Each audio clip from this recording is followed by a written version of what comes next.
Okay, welcome to the Chapter 17, Section 1, Special Journals, Purchases and Cash Payments presentation lecture. In this presentation lecture, we'll go through the Section 1 material for Chapter 17. So please make sure that you have your notes with you as well as the demo problems if you wish to attempt them as we go through this section's material. Otherwise, we will be completing the demo problems in class next time we meet.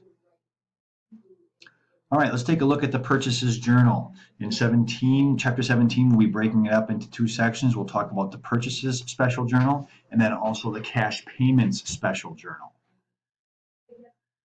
Now, when it comes to special journals have amount columns used to record debits and credits, as we know because we've witnessed this and we've experienced this by keeping track of transactions in our sales and cash receipts journal in chapter 16. But when it comes to the special journals, the sales and the cash receipts journals, which are the journals that we've already gone over in chapter 16, and then in chapter 17, purchases and cash payments. The purchases journal is the purchase of any asset on account, and cash payments is payment of cash, including payment by check. The purchases journal is going to look like this. These are the columns and how it is, the columns that are designated to the values of the transaction as they are recorded. Purchases journal, again, is used to record all purchases on account. So if we take a look, the accounts payable credit column, this is used to record increases in the accounts payable subsidiary ledger and accounts payable controlling account in the general ledger. The purchases debit column is used to record the amounts of purchases of merchandise on account. And then on the far right-hand side, if we purchase anything other than merchandise on account. Let's say we purchase an asset on account. This is used to enter debits to the general ledger accounts for which there are no special columns. Okay, so let's take a look at a transaction and take a look at how it's going to go in the journal. So on December 14th, On Your Mark received an invoice 7894 for Pro Runner Warehouse from Pro Runner Warehouse. For merchandise purchased on account, $2,300 with the discount terms of 2/10 and 30. We are also given a source document right here. So if we take a look at this, we put in here the date, December 14th, that's when we received it. Then the invoice number right here, 7894. And then the creditor, this is going to be our vendor that we are going to credit. This is Pro Runner Warehouse, as indicated here in the transaction clue. And then for this one, because we are dealing with an account payable, we have an account payable credit of $2,300 and a purchases debit of $2,300. Pretty straightforward, simple transaction that goes in the purchases journal. This is the purchase of merchandise on account. Okay, recording other purchases on account. Let's say that on December 15th, On Your Mark received invoice 3417, dated December 13th, from Champion Store Supply for equipment bought on account. $1,200 was the amount of the invoice and terms and 30, no discount for this one. All right, so for this transaction, we'll put in here the date, the 15th, it's given to us in the transaction clue, invoice number 3417, right here. The creditor account that's going to be credited in the subsidiary ledger, Champion Store Supply, which is right here in the transaction clue. Account payable credit, $1,200 as given right here. And then the question is, what did we purchase? We purchased store equipment, which is listed over here, and we debit that account for $1,200, making the transaction equal, making it prove. So this is the purchase of other purchases on account, not necessarily just merchandise, but other assets.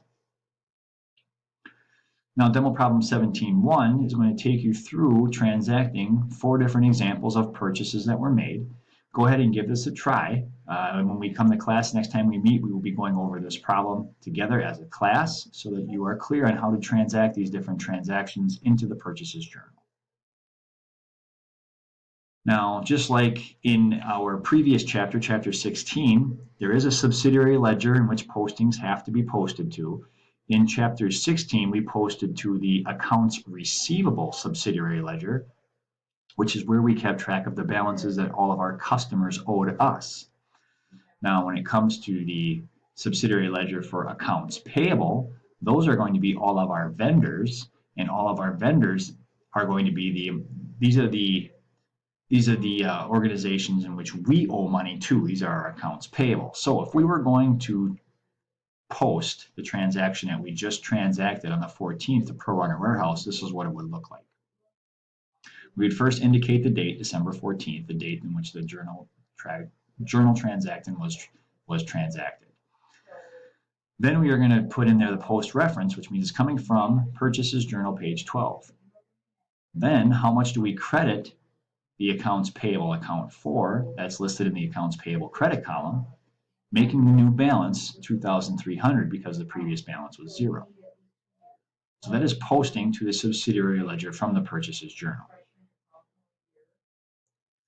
Now, if we have a transaction similar to the one that we did second on December 15th, where we have purchased an asset, in this case, then we would go over here to this column, find out the asset account that we had debited for this purchase, post reference the account number as 150, and then debit the account 1,200, just like we would for all of our other previous postings.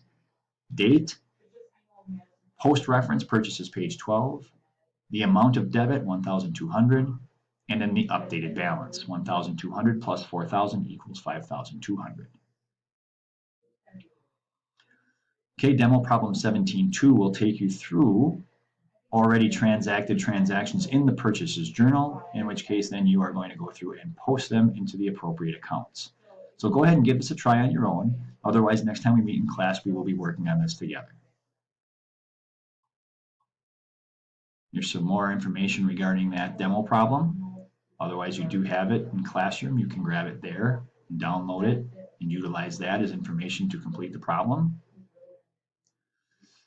All right, so now that we've taken a look at the couple different types of transactions that can be transacted in the Purchases Journal, as well as how to post them, now it is time to complete the Purchases Journal for a particular month. So in this case, in December, we have all of these transactions that took place in the Purchases Journal through the month of December. Just like in the Sales and Cash Receipts Journal, we are going to have to prove and rule this journal. We always do this on the 31st, or the 30th, or the 28th or 29th, depending upon when the last day of the month is. We indicate that it's going to be the totals, and then we total up all of the columns that have numbers in them. So we total up the accounts payable credit, purchases debit, as well as the general debit columns. We can then prove that the Purchases Journal is proving out by taking the total of the two debit columns and seeing if they match the total of the credit column. If they do, chances are the Purchases Journal is correct and we can move forward. And don't forget the proper rulings. Single rule indicating a calculation is to follow, double rule indicating the calculation has completed. So when it comes to posting these special columns, as we did in the Sales and Cash Receipts Journal, these account titles for these particular columns are going to reflect the accounts that we have in the general ledger. So the accounts payable general ledger account, which is account number 201, we indicate that with a post reference here, is going to get posted into the general ledger. So on December 31st, post reference Purchases Journal page 12, we are going to credit the accounts payable account for $16,850 and then update the balance. $22,950 is the new balance after the December transactions have been posted. Then we are going to post the purchases debit. So in this case, account number 501, December 31st, Purchases Journal, page number 12, we are going to debit the account for $15,400 and then carry it over and update the balance. New balance $206,700 at the end of the transactions that were journalized and posted for the month of December.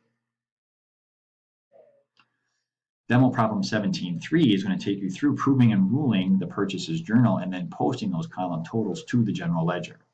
So go ahead and takes a couple minutes here and see if you can do this on your own. Otherwise, we will be going over this problem in class and we'll be doing it together. Okay, here's the remainder of the counts for problem 17.3 so you can complete the problem. And that concludes section 1 for chapter 17. We will go, when we meet in class, we'll be going over the demo problems as well as some independent practice problems. and I will see you back here for the conclusion of Chapter 17 and the Section 2 presentation lecture.